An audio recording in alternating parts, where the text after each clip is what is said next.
प्यारे दोस्तों, स्वागत है आप सभी का आरबी यूट्यूब क्लास में।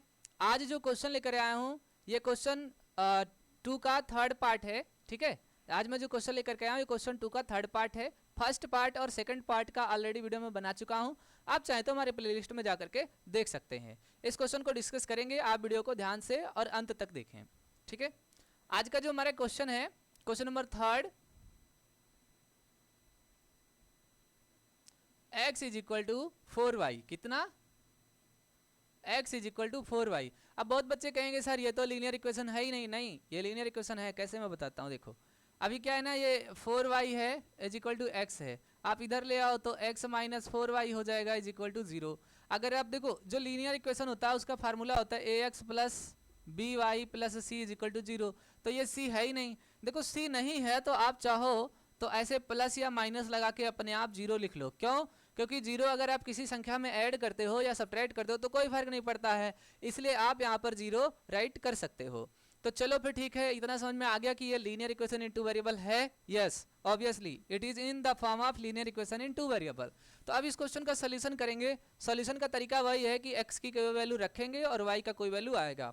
पर क्या हम हर बार x की ही वैल्यू रखेंगे? ऐसा जरूरी नहीं है। आप चाहो तो x की रख सकते हो और आप चाहो तो y की रख सकते हो। जैसे इस क्वेश्चन में मैं y की वैल्यू रखूंगा और x की वैल्यू आएगी। आप x की रखोगे तो y का आएगा, जो भी आप करना चाहो। तो यहाँ पे मैं पुट करता हूँ, put y is equal to 1। ठीक है, पहले मैं 0 पुट कर देता हूँ, 0 पुट करने से आसान हो जाता है हमारा क्वेश्चन।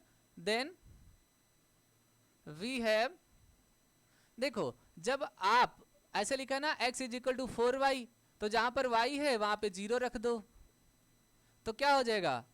4 इंटू 0 0, x की वैल्यू कितनी आ जाएगी? 0। इसी प्रकार से put y is equal to 1, then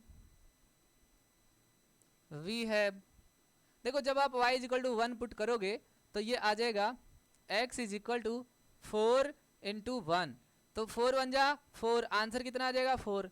अब एक बात और भी है, क्या हम हर बार पॉजिटिव ही वैल्यू रखेंगे? नहीं, आप चाहो तो आप पॉजिटिव रख सकते हो, आप चाहो तो आप नेगेटिव रख सकते हो। जैसे इसी क्वेश्चन में मैंने यहाँ पर रखा y is equal to positive 1, लेकिन इस बार मैं y is equal to negative 1 रख के दिखाता हूँ आपको, है ना। Put y is equal to -1, then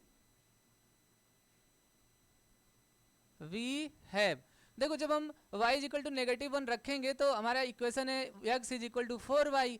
तो x इज इक्वल टू जहां पर y है वहां पर -1 रखेंगे। लेकिन यहाँ माइनस होने की वजह से आप ब्रैकेट लगा दो। हालांकि ये एक मोनोमियल टर्म में तो बहुत ज़्यादा फर्क नहीं पड़ेगा, लेकिन ब्रैकेट लगाना आपके लिए सेफ हो जाता है, यानी कि आप सेफ साइड में आ जाते हो। तो यहाँ पे हमने माइनस लगा दिया, वो भी ब्रैकेट में, है ना, -1। तो ये इसके साथ देखो कुछ लिखा नहीं, मतलब इसके साथ प्लस साइन है। कुछ लिखा नहीं तो इसके साथ कैसा साइन है? प्लस साइन है। तो आप ध्यान से देखो, जब प्लस इंटू माइनस होगा तो यहाँ पर माइनस आएगा। और सिंपल आप याद रखो, अगर सेम साइन है, कैसा साइन है? सेम, तो साइन पॉजिटिव का आएगा। और अगर डिफरेंट साइन है, कैसा है? डिफरेंट साइन है, तो साइन आपका नेगेटिव का आएगा। समझ में आ गया कि नहीं? तो यहाँ पर देखो डिफरेंट साइन है, एक पॉजिटिव एक नेगेटिव है, तो साइन नेगेटिव आएगा। 4 1 जा 4। इस बार कितना आ गया? देखो यहां पर जब हमने +1 रखा था तो यहाँ पर +4 आया था। जब हमने यहाँ पर -1 रखा है तो यहाँ पर -4 आया है। तो आप कोई भी वैल्यू रख सकते हो, प्लस या माइनस। अगला, ये तुम्हारा तीसरा सोल्यूशन है। Put y is equal to 5, इस बार मैं 5 ले रहा हूं। देन वी हैव, तो देखो x is equal to 4 into 5, 4 5 जा कितना होता है? 20। तो ये फोर्थ सोल्यूशन कितना आ गया? 20 आ गया। इसी प्रकार से अगर आपसे और सोल्यूशन पूछा होता है कि 5 सोल्यूशन बताओ, तो एक बार और कोई नंबर रख लेते, जैसे हम 6 रख लेते, तो 6 4 जा कितना आ जाता? 24 आ जाता। फिलहाल 4 सोल्यूशन पूछा है तो इसको राइट कर लेंगे 10। द 4 सोल्यूशन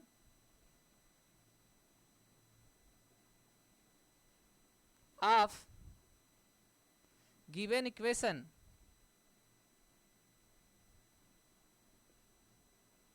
आर, पहला देखो, पहला है 0,0, दूसरा है 1,4, पर देखो अभी क्या मैं वैल्यू सही लिख रहा हूं? नहीं, क्यों? क्योंकि जब हम वैल्यू लिखते हैं तो पहले हम x की वैल्यू लिखते हैं और फिर y की वैल्यू लिखते हैं। यहीं पर बहुत बच्चे गलती करेंगे। देखो यहाँ पर तो आप नहीं समझ पाओगे क्योंकि दोनों सेम सेम है, चाहे किसी को भी आगे पीछे लिख दो, लेकिन यहाँ पर आपसे गलती हो गई। देखो ध्यान से, अगर आप x वाली वैल्यू पहले लिखोगे तो x की वैल्यू 4 आई है, यानी 4 पहले होगी और y की वैल्यू बाद में होगी। ठीक है, इस पॉइंट को ध्यान से समझ लेना, नहीं तो बहुत गलतियां होंगी। इसे फिर से मिटा देते हैं और फिर से राइट करते हैं।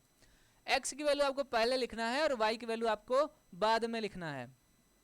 तो 0,0 में कोई दिक्कत नहीं है। दूसरे में पहले x इज इक्वल टू 4 आया है तो पहले x की वैल्यू फिर y की वैल्यू। इसी प्रकार से यहां पर पहले x की वैल्यू -4 फिर y की वैल्यू -1 एंड पहले x की वैल्यू 20 और फिर y की वैल्यू 5। Okay, answer. तो ये आपका आंसर होगा। ठीक है, आप इनको राइट डाउन कर लें या वीडियो को पॉज करके स्क्रीनशॉट ले लें।